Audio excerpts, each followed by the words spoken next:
脚下的那块石头刚才好像动了一下，完了，要塌了！快去通知主人，出大事了！谁要是能帮我找到我的金孙安安，我给他1000万赏金，绝不食言。山洪冲刷痕迹太明显了，水流速度极快，肯定已经被溪流卷走了。我们必须赶紧去下游打捞，留在这里也是浪费时间。快去！赶紧去下游找，一定要找到我的安安！主人，出大事了！我们百丈崖的蜂巢边突然掉下来一个人类幼孩，他还把蜂蜜掰下来吃了好几口。那可是我们攒了半个月的命啊！不用去下游，我知道您孙子在哪儿。你说什么？我孙子在哪儿？你快说！快说！主人快来啊！那个幼崽快要把我们的蜂蜜吃光了，它脚下的石头松了，一直在往下掉碎石，再晚就掉下去摔成肉泥了。主人，百丈崖，它正挂在百丈的峭壁上。胡说八道！百丈崖离营地那么远，山路难走，一个4岁小孩怎么可能走得过去？你知道那孩子的身份吗？要是敢为了钱撒谎，许是饶不了你。宋小姐，我们请你来是做向导的，现在是人命关天的时候，不是你开玩笑的地步。根据河道痕迹和流体力学判断，孩子大概率被山洪卷走，我们必须争分夺秒去下游。你不要在这里耽误我们的黄金救援时间。老夫人，您千万别信他，小少爷落水前就是在河边玩，我亲眼看到的，我怎么拦都拦不住啊！你一个深山里养蜂的村姑，懂什么搜救？怕不是听到那1000万赏金，想钱想疯了，连孩子的命都敢耽误。这个刘姨在撒谎，她到底想隐瞒什么？主人，那个幼崽刚刚差点掉下去了，吓死本蜂了！我没有开玩笑，小少爷真的在悬崖上。把人带走，别让无关人员干扰救援。我真的没有说谎，你们相信我。等等，你说我孙子在百丈崖，有什么证据？我不能说是蜜蜂告诉我的，否则会被当成神经病抓起来。我必须找到人类能看见的物理证据。周队，你说孩子是落水被冲走，可这里的泥痕不对，山洪确实冲过这里，但水线已经退得很平。你们仔细看，岸边根本没有小孩挣扎滑落留下的深痕，也没有被水拖拽折断的草枝。如果小少爷真从这落水，岸边绝不会这么干净，这是最基本的常识。你懂什么？山洪那么大，什么痕迹冲不掉？你以为你是谁？老夫人，小少爷从小怕高，连游乐园的滑梯都不敢上，他绝不可能自己快去百丈崖，你要相信我啊！骗人！坏女人撒谎！我们亲眼看到的，那个幼崽根本没有去河边，就是他硬把人拽出悬崖边的。我们都听见了，他在悬崖边打电话，说自己是对头公司派来的内鬼，目的就是搞垮许家。我是内鬼，他居然想害死安安，好狠毒的心！周队，别管他了，现在去下游。等一下，宋小姐，你还有完没完？宋小姐，我们看你是山里的原住民，熟悉地形，才勉强同意请你过来协助寻找小少爷。可你几次三番用毫无根据的话干扰救援，如果因为你的胡乱判断错过了黄金时间，害死了小少爷，你负得起这个责任吗？我必须找到证据，必须拦住他们。再给我1分钟，我一定还能找到其他痕迹，一定有。你还想耽误多久？小少爷每多失踪1分钟，就多一分危险，给我滚开！主人，快看左边，那边的草被小幼崽踩弯了，就在那边，快去！看这里，快来看这里！你们看，草叶倒伏的方向是往山上去的，而不是往河边。如果小少爷真是往溪流这边跑，这些草绝不可能朝这个方向倒，这说明他是往山上跑的。几根草而已，风吹或者动物踩踏都可能造成这种痕迹。宋小姐，你不要再用你的业余能力来挑战我们专业的救援经验。周队，你看基座的折痕很低，间距也很短，根本不是大型动物留下的，这更像4、5岁小孩慌乱奔跑时踩出来的脚印。队长，好像还真有点像小孩的脚印。哼，这山里的野生动物那么多，野猪、潮子满山跑。你凭什么信口雌黄说是我们少爷死的？再说了，我们小少爷平时最乖了，连假山都不敢爬，怎么可能自己往这么荒的山上走？老夫人，您别被他骗了，他就是想要那1000万赏金，不择手段。宋小姐，刘姨说的对，中小型动物确实可能留下类似痕迹。你在山里住这么久，连这个都分不清吗？别再添乱了。他撒谎！前几天那些人为了办夏令营，把附近的小兽都吓跑了。现在方圆10里连只兔子都没有，哪里来的动物？那个小幼崽根本不想上山，是被坏女人硬拽过去的。主人，你再往前走几步，石头后面有幼崽的衣服碎片。那这个呢？这块布料是不是小少爷衣服上的？是，这就是安安今天穿的衣服。这又能证明什么？万一是少爷掉进水里之前到处乱跑，不小心蹭到的呢？这里离溪边又不算远，这里到溪边隔着一整片带刺的灌木。一个4、5岁的孩子，如果真往水边跑，根本不会绕到这么隐蔽的石头后面，更不可能在这里留下衣角。这分明是被人强行拖拽上山时被石头挂住的。搜救队立刻分成2队，一队继续沿下游排查，另一队跟我去百丈崖。周队，你们不能被他牵着鼻子走啊！万一少爷真的在下游，你们分走一半人，耽误得起吗？主人快来啊！幼崽的手已经开始发抖了，它快坚持不住了，它快要掉下去了。搜救队，跟我走！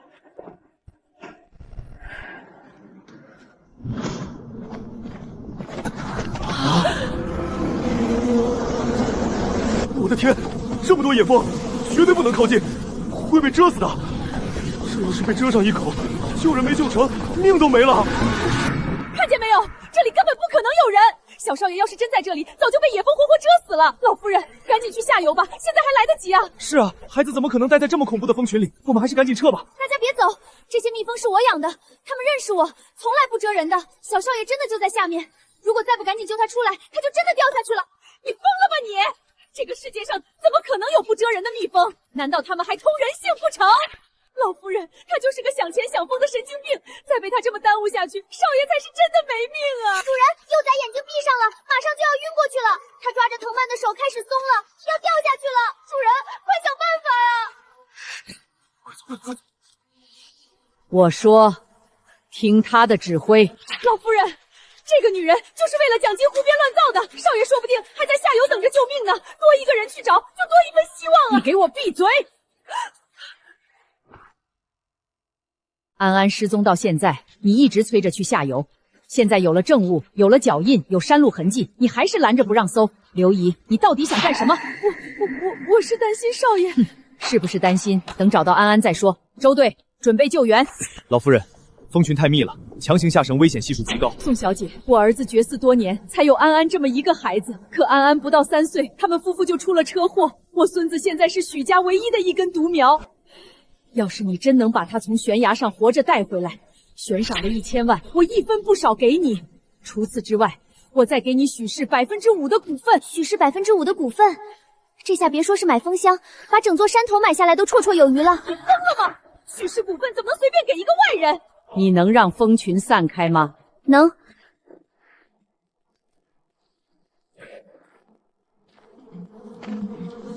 我的天啊，他全身一点防护都没有，蜜蜂居然真的不蛰他，蜜蜂真的散开了。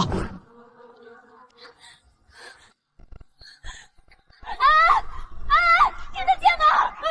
我是奶奶，你救一声啊！不会真不在下面吧？这么高的地方，一个孩子怎么挂得住？老夫人，您看，别再被他骗了。少爷要是在这里，怎么可能不回答？我们赶紧去下游吧，或许还来得及。奶奶，奶奶在，安安别怕，奶奶在这里。主绳固定，安全锚点打双份。医疗组立刻准备好担架和急救箱。主人，那里下面那片粗藤蔓后面，在下面的砖藤蔓，小山都是指头都白了，他衣服挂住了，可藤蔓快要断了。周队，他在左下方大概10几米深的位置，被那片老藤蔓挡住了，仔细看。看见了，真的在那里，我看到衣服了。安安，我的安安找到了。小少爷怎么这么贪玩啊？这么陡的悬崖，他说爬就爬了，真是吓死人了。4岁的孩子自己爬到百丈崖的峭壁上，刘宇，你觉得可能吗？别从这么下。为什么？正面石头松了，不能踩，刚刚已经掉下去过一块了。他从上面踩，石头会把小幼崽砸下去的。从那边绕，那里有以前山民采野蜜留下的落脚点，虽然年代久远，看起来破，但比正面这片岩层稳固得多。你先下到第3个石窝，然后再横切过去，这样最安全。听他的，按他说的路线下。安安，别乱动，紧紧抓住，叔叔马上就来救你了。我不敢，我好害怕。好孩子，不怕。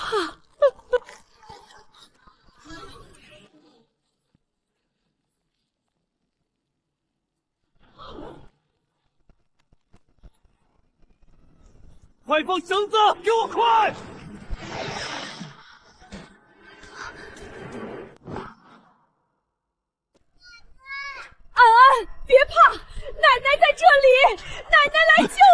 老夫人，危险，您不能过去。藤要断了，主人，小幼崽快抓不住了，让那个大人快点，快点！周队长，快，他撑不住了！队长，左侧有碎石滑落，注意隐蔽。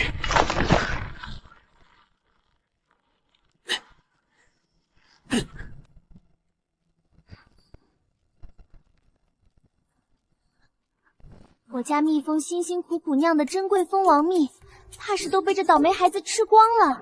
赔，必须让他赔我们的蜂王蜜！先别吵，救人要紧。不要，我怕！你走开！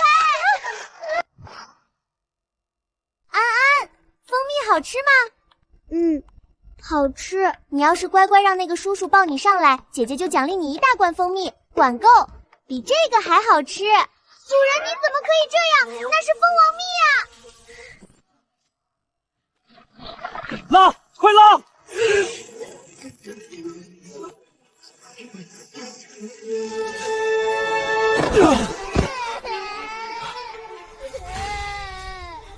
我的乖孙，奶奶终于找到你了，吓死奶奶了！奶奶，我怕。哎呦，我的少爷啊，你让刘姨看看！你别碰他！你什么意思？我可是看着安安少爷长大的，你凭什么拦我？奶奶，是刘姨带我去那里的。安安说的是真的，是你带他去的悬崖。老夫人，少爷这是吓糊涂了呀！他在胡说八道，小孩子的话怎么能信啊？我怎么可能害少爷？我在许家这么多年，当牛做马，一直把少爷当亲孙子一样疼啊！我冤枉啊！你要是真疼他，他死里逃生后，为什么见到你会这么怕？是你，一定是你这个妖女刚才在崖边偷偷教他说的！你想陷害我？我隔着10几米的悬崖教他，你当我是神仙能隔空传心？谁知道你用了什么邪门手段？大家伙评评理，她一个山里的野丫头，能让蜇人的蜂群听她的话，还能闭着眼睛就知道少爷挂在哪个石窝里？她根本不是正常人，是个怪物！最怕的事情还是来了，这女人想用舆论转移视线。老夫人，她才是最可疑的。她一个养蜂女，凭什么知道那么多？说不定少爷失踪就是她一手策划藏起来的。她故意演这么一出救人的戏码，就是为了骗你们许家的天价奖金。坏女人，倒打一耙！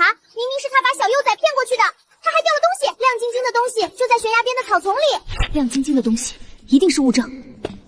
刘姨，失踪前最后一个陪在安安身边的人，到底是不是你？是我，可我只是带少爷去洗手间，后来夏令营老师说要集合，我一转身去拿水壶，少爷就不见了。既然是在营地不见的，你一开始为什么一直死命催着我们去下游找？因为有人说少爷往西边跑了呀，我是急昏了头。哼，满嘴谎言。安安虽然小，但她绝对不会无缘无故指认你。老夫人，少爷年纪小，又受了惊吓，他分不清想象和现实的呀。您千万不能因为一个外乡妖女的几句话，就冤枉了我们这些忠心耿耿的老人啊！安安太小，证词效力不够，只要刘姨死不承认，再把火往我身上引，这事就会变成一笔烂账。我必须找到能一击致命的实证。周队，把刘姨先看管起来，回营地再仔细查。您真要这样对我，你会后悔的！主人，我们带你去，亮晶晶的东西还在那里。今晚我绝不会让你再有任何狡辩的余地。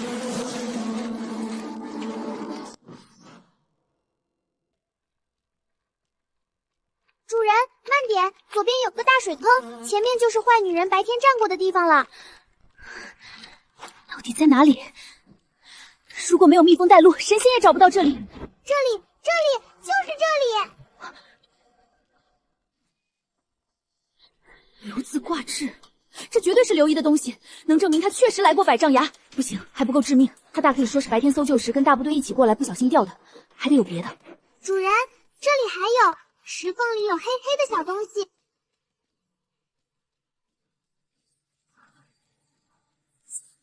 这是什么东西？塑料外壳，里面还有线圈。谁在那儿？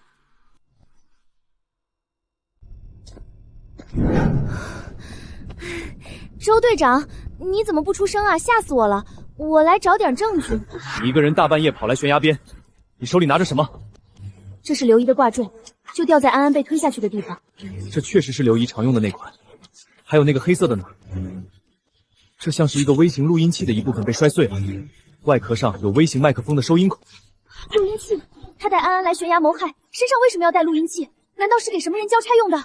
我刚核查了营地外围的监控，刘姨确实单独带安安离开过主路，但她极为狡猾，刻意绕开了所有主摄像头，监控里只留下了一个模糊的背影。有了这些，证据足够吗？不够，这只能让她解释不清，不足以在法庭上给她定下杀人未遂的铁证。主人，坏女人在说话，她躲在帐篷后面，拿了一个黑色的小盒子在说话。她说她暴露了，让外面的人今晚立刻派车来接她逃跑。不好，刘姨正在用备用手机联系外面的人，她想今晚就逃跑。离营地那么远，你怎么知道她在打电话？我猜的，她现在被看管，做贼心虚，肯定急着联系同伙。我们快回去。走。哎呦，这不是我们的大功臣吗？大半夜不睡觉，还真是阴魂不散啊！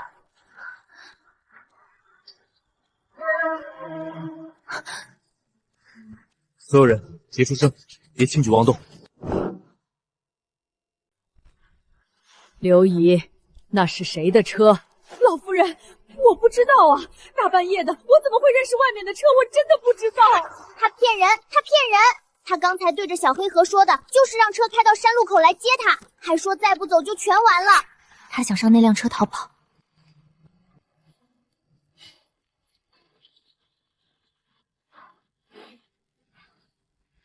等一下，既然刘姨说不认识那辆车，那就让她自己走过去，敲开车窗问问路，去吧。老夫人，我刚才在崖边吹了风，头晕恶心，身体实在是不舒服。刚才狡辩的时候不是口若悬河吗？现在走2步就不行了，快去！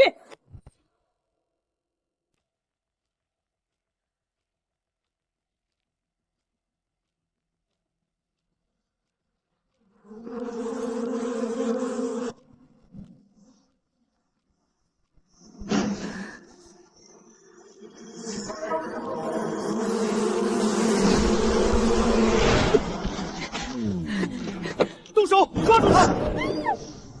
风，现在你还敢说你不认识那辆车吗？我不知道，我不摔的，我什么都不知道。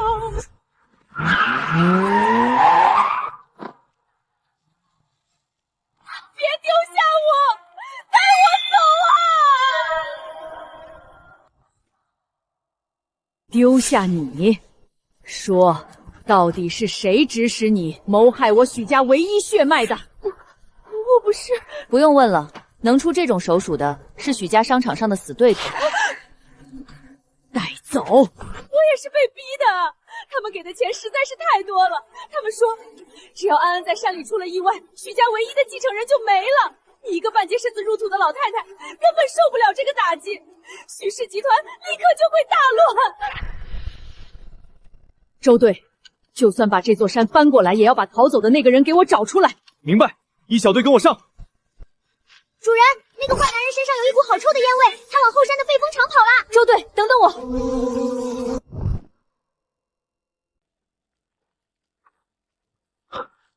这里太危险了，对方是亡命徒，你可以不用跟来。不行，没有我，你们在这么大的黑林子里根本找不到他。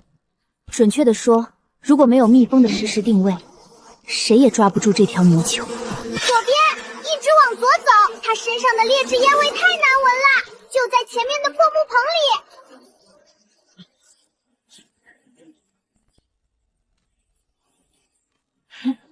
都不许动，再往前1步试试。这位小姐，你最好掂量掂量清楚，今天悬崖边发生的事，要是传到网上，你猜那些网民会觉得你是见义勇为的英雄，还是个会妖术的怪物？一个穷山沟里的养蜂女，不仅能让蜇人的蜂群乖乖开路，还能闭着眼找到悬崖下的孩子，甚至大半夜能精准追踪我到这鬼地方。一旦曝光，你就等着被抓去实验室切片吧！立刻把手机放下，放弃抵抗。周队长，你省省吧，我既没杀人也没放火，我只是半夜进山路过而已。倒是他装神弄鬼，煽动许家怀疑保姆，谁知道那孩子是不是他自己提前藏好，故意演戏骗赏金的？这套无耻的连招，居然跟刘姨刚才的说辞一模一样。他们早就串供好了，一旦失败，就把所有脏水都往我身上泼，用舆论把我毁掉。我绝不能在这里录取。主人，让我们蛰死这个坏蛋，他身上有东西。别过来！再敢往前一步，我立刻把这段视频发到全网，让你身败名裂。好啊，你发吧。反正我只是个连饭都吃不起的养蜂女，就算被骂怪物又怎么样？可是你呢？你敢不敢让周队长搜搜你的口袋，看看里面装的到底是监控设备，还是跟对家联络的作案工具？动手！啊！滚开！我的眼睛！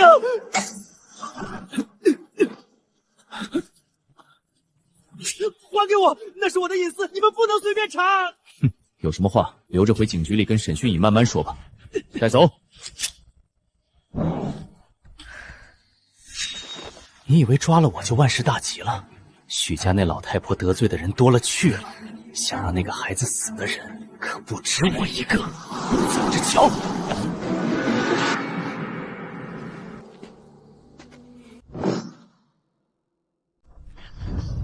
你不是说会带我走吗？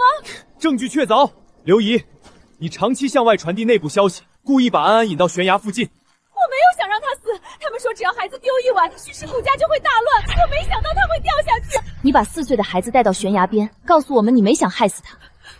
刘姨说那里有很甜的蜂蜜，我说想回去她不让，后来她接电话，我害怕往后退就掉下去了。坏女人，骗小幼崽偷蜜！我许家待你不薄，老夫人，求您看在我照顾少爷店的份上，饶我一照顾他是为了等机会害他。带走，送完。要不是你，我早就成功了。要不是我，你现在就是害死孩子的凶手。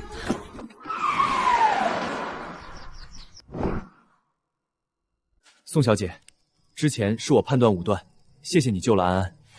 姐姐对不起，我吃了你的蜂蜜，赔钱赔大钱。没事，先记账。宋小姐，我说过的话一定算数。1000万，还有许氏股份，我的人生真的要变了。主人，我们发财了吗？蜂王蜜能赔10罐吗？不对，要100罐。行了行了，一大早就吵得我头疼。宋小姐，安安已经去医院做检查了，万幸，只是轻微的擦伤和惊吓，休养几天就好。这是1000万现金支票，还有许氏5%股份的转让书，手续都办妥了，你只需要专字就行。我是养了10多的蜂，一年也就几万块，现在我好像能在山上盖一栋别墅了。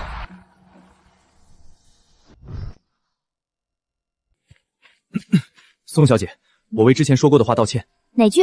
就是说你业余干扰救援的那些话。确实挺难听的。算了，你后来也拼命救了安安，以后山里有救援，我可能还会来请教你。请教可以，别再凶我了。不会。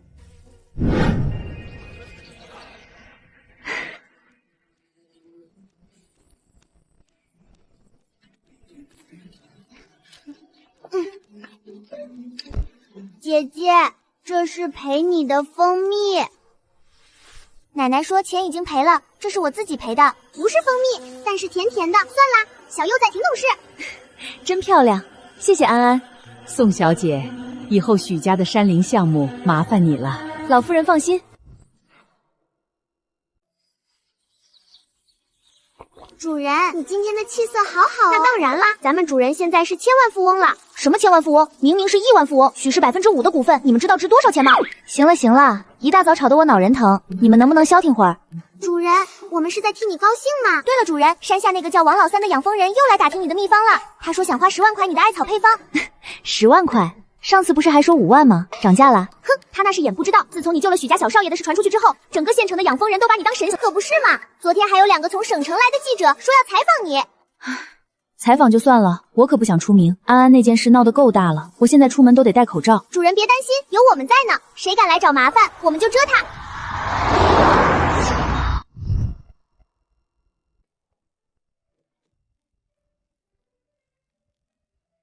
周队长，你怎么来了？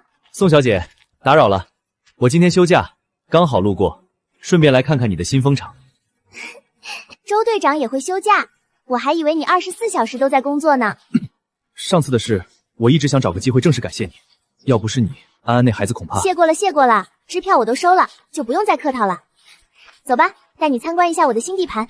这规模不小啊，比我上次来的时候大了好几倍。那当然，有钱了嘛，我把隔壁那座山头也租下来了，准备扩大养殖规模。宋小姐，其实我今天来，除了感谢你，还有一件事想跟你商量。什么事？先说好，我可不想再掺和什么豪门恩怨了。上次的事已经够刺激的了。不是豪门恩怨，是省里的一个紧急救援任务，需要一个熟悉山区地形的人做向导。我想到了你。什么样的救援任务？3天前，一支由5名地质专家组成的科考队在苍云岭原始森林失联了。那片区域地形极其复杂，而且最近天气多变，搜救难度很大。省厅已经组织了3个批次的搜救队进去，但都无功而返。苍云岭那地方我去过几次，确实很难走。不过你们省里的专业搜救队都找不到，我一个养蜂的能帮上什么忙？宋小姐，你上次在百丈崖的表现让我印象深刻，你对山林的了解以及对一些特殊情况的判断力，是我们很多专业队员都比不上的。主人，苍云岭，我知道那个地方，那边的野蜂群里有一个我的远房表亲。对，我也听说过，那片林子里的蜂群可多了，要是能跟他们搭上线，找几个人还不是分分钟的事。这群家伙一听有热闹就兴奋成这样。当然，这次任务是有报酬的，上面开出了50万的悬赏金。成交，什么时候出发？明天一早，到时候我来接你。对了，记得多带点艾草，苍云岭那边的蚊虫可不比百丈崖少。准备好了，走吧。这就是队长说的那个特别厉害的向导，看起来好年轻啊。听说他上次在百丈崖，一个人找到了许家失踪的孩子。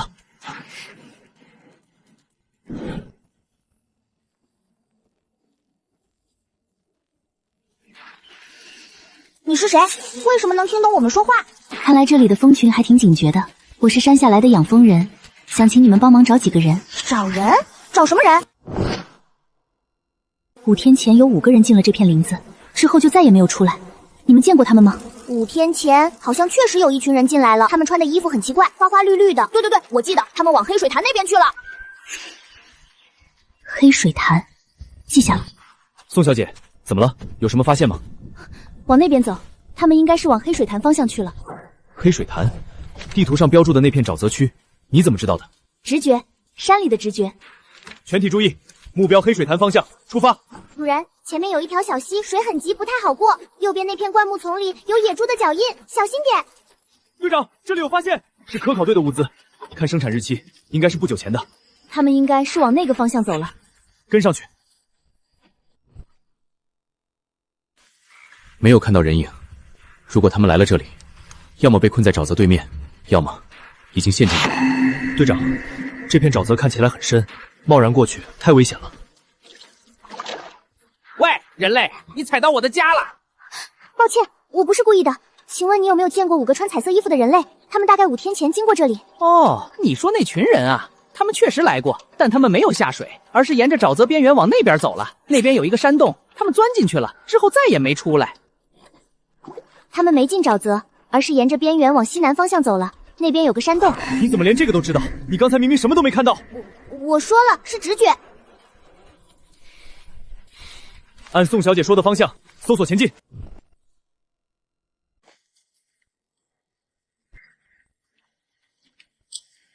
脚印确实是新的，应该就是他。队长，这洞看起来很深，而且里面可能有沼气或者其他有害气体。宋小姐，你怎么看？又来人了，烦不烦啊？这几天都吵死了。就是那群人进洞之后就没消停过，一直在里面大喊大叫。里面没有有毒气体，但氧气含量可能偏低。他们应该还在洞里，而且还有意识。你是怎么知道的？别愣着了，救人要紧。有人吗？救命啊！太好了，终于有人来了！我们已经困在这里4天了。还好，都活着。这些是什么？这是古代岩画，我们就是为了研究这些岩画才深入洞穴的。没想到一场暴雨导致洞内水位上涨，把我们困在了。宋小姐，我们先带他们出去吧。天快黑了，天黑之前必须离开这片林子。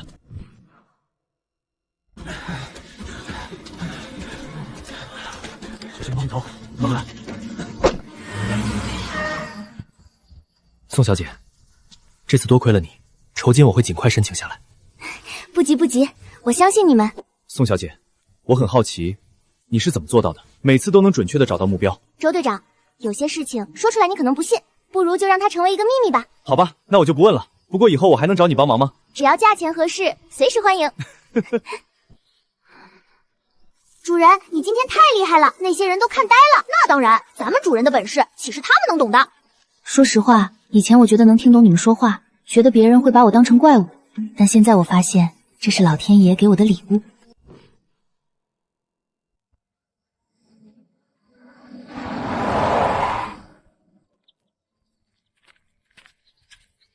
老夫人安安，你们怎么来了？安安一直念叨想见你，说上次的糖还没吃完，想再来找你玩。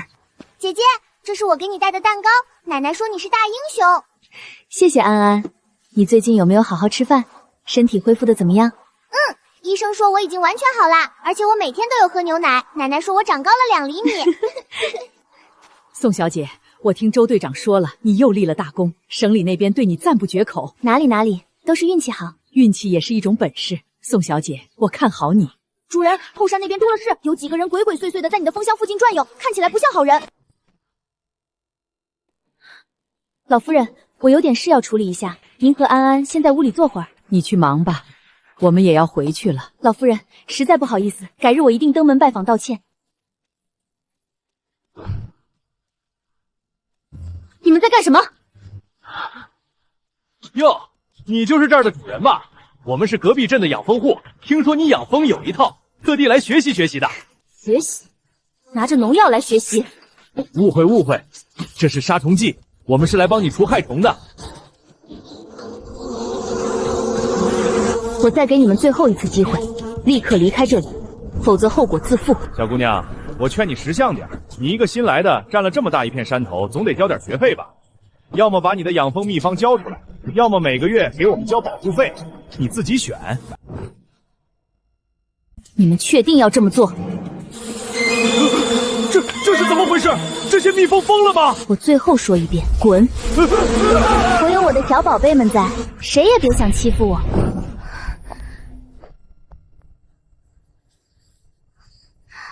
请，宋小姐，请坐。宋小姐，今天我请你来，是想跟你谈一个合作。合作？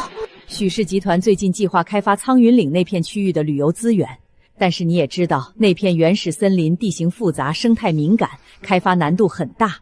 我们希望能聘请一位熟悉当地环境顾问，全程参与这个项目。您的意思是，想让我当你们的顾问？准确的说，是首席生态顾问，月薪10万，外加项目分红。10万还有分红？宋小姐，你的能力、人品，我和老夫人都非常认可。这个职位，没有人比你更合适。老夫人，周队长，我很感谢你们的信任，但是我对旅游开发一窍不通，我怕我做不好。没关系，专业的事有专业的人去做。我们需要你做的是利用你对那片山林的了解，确保开发过程不会破坏当地的生态环境，同时为游客提供安全可靠的向导服务。好，我答应，但我有一个条件。你说，开发过程中，任何可能破坏当地生态平衡的方案，我都有否决权。成交。怎么了？有心事？没什么，只是觉得有点不真实。我一个养蜂女，居然能参与这么大的项目，这不正是你想要的吗？改变命运。是啊，梦想成真的感觉真好。但是我总觉得事情不会这么顺利。那些藏在暗处的人不会轻易放过许家。你是说上次刘姨背后的人？刘姨和那个接应人虽然被抓了，但线索在他们那里就断了。能在许家内部安插人手，并且策划绑架安安的人，绝不是小角色。他花了那么大的力气布局，绝不会因为我们破坏了他的计划就善罢甘休。而且这个项目太大了，苍云岭一旦开发成功，带来的利益是天文数字。虽然他们明面上不敢动许家，但搞点小动作，制造点事故，拖慢项目进度，甚至让我们知难而退，是完全有可能的。你说的对，我会加强安保措施，确保项目顺利进行。主人不好了，北边的勘探队出事了，有人受伤了。宋小姐，怎么了？出事了，快叫人！他刚才在清理碎石的时候，上面的岩石突然松动，砸下来把他腿划伤了。伤口很深，需要立刻止血。谁有急救包？来了，急救包在这里。医疗组，北侧勘探区有人受伤，立刻派人过来。这里的岩瓷结构不太稳定，不适合进行大规模施工，建议绕开这片区域。可这片区域是项目最核心的景观区，如果绕开，整个设计方案都要推翻重来。人命关天，如果坚持在这里施工，下次可能就不是受伤那么简单了。作为首席生态顾问，我行使否决权。这个女孩看似柔弱，骨子里却有着超乎常人的果决和担当。徐老夫人选她做顾问，真的是选对了人。北侧的岩层不稳定，西侧有珍稀植物保护区，南侧是野生生动物的主要栖息地。这样一来，适合开发的区域就只有东侧那一小块了。难怪许家之前找了那么多专家，都没能拿出可行的方案。这片山林实在太脆弱了，稍有不慎就会造成不可逆转的破坏。小姑娘，你看起来很困扰。你是谁？我是这片山林里最年长的蜂王。你的蜜蜂朋友们告诉我，你在为苍云岭的事情发愁。是的，前辈，我不想让开发破坏这片山林的生态，但又找不到两全其美的办法。其实，在苍云岭那片山林的地下，隐藏着一个庞大的地下溶洞系统，里面的空间足以容纳整个旅游区的配套设施。如果把开发重心转移到地下，地面上的生态就能最大程度地保留下来。地下溶洞，您说的是真的吗？当然是真的。我在山林生活了100年，那里一草一木都了如指掌。那个溶洞不仅有足够的可空间，还有独特的地下河流和钟乳石景观，完全可以打造出一个与众不同的旅游体验。地下溶洞，对啊，这样一来，地面上的生态不会被破坏，还能增加一个新的旅游亮点。不过，那个溶洞是许多地下生物的家园，开发的时候要小心，不要打扰到它们的生存。前辈放心，我一定会保护好每一个生灵。宋顾问，你这个方案简直是天才！如果地下溶洞真的存在，那我们的项目将会有质的飞跃。宋小姐，你又一次给了我惊喜。这不是我一个人的功劳，是大自然的启示。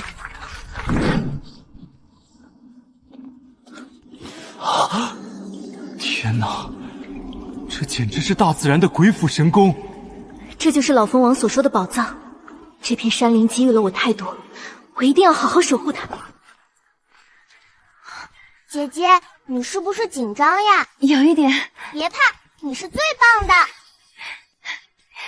各位来宾，大家好，我是苍云岭生态旅游项目的首席顾问宋婉。3个月前，我还是一个普普通通的养蜂女，那时候的我做梦也不会想到，有一天我能站在这里，参与这样一个伟大的项目。苍云岭是一片神奇的土地，它养育了无数的生灵，也给了我改变命运的机会。在接下来的建设过程中，我和我的团队将竭尽全力的保护，让这片每一寸土地都得到最好的山林，能够世世代代传承下去。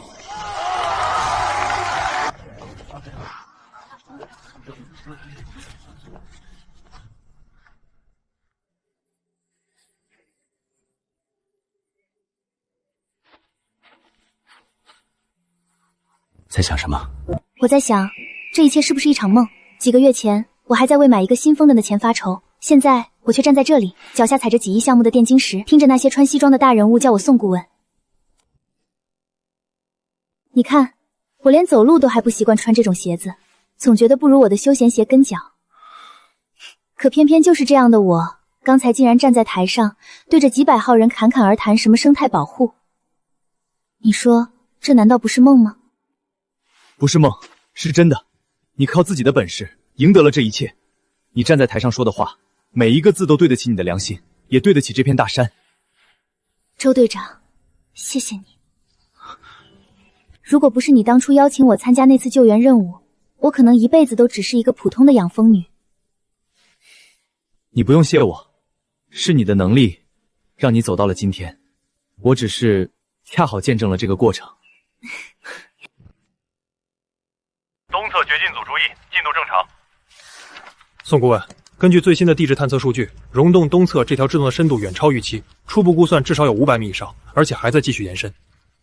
500米，这已经超出了我们最初的规划范围。问题是，如果我们想要打造那个地下水晶宫的核心卖点，就必须把这条支洞纳入开发范围，否则整个旅游线路会显得虎头蛇尾。主人，那条支洞我们去看过了，里面确实很大，但地形很复杂，有好几深坑。而且洞壁上有好多奇怪的符号，跟我们上次在科考队被困的那个洞里看到的很像。先暂停对东侧支洞的勘探，等我亲自去看过之后，再决定下一步方案。宋顾问，你要亲自下洞，那太危险了。放心吧，我有分寸。周队长，麻烦你陪我走一趟。没问题。你为什么要亲自下来？是不是发现了什么问题？你看这里，这是岩画，跟上次科考队发现的那种一样。不只是一样，如果我猜的没错，这些符号跟上次那个溶洞里的岩画是同一个体系，甚至可能是同一批人留下的。也就是说，这片地下溶洞系统很可能在古代就被人类发现并使用过。不仅如此，我怀疑整个苍云岭的地下可能隐藏着一个远比我们想象中更加庞大的古代文明遗迹。什么东西？主人，前面有个塌陷区，地面很不稳，你们千万别再往前走了。等一下，前面不能走了。怎么了？我感觉地面的质地不太对，可能有塌陷风险。你说的对，这里确实不太稳，先退回去，让工程队来做加固处理。这个符号跟老蜂王身上的花纹一模一样。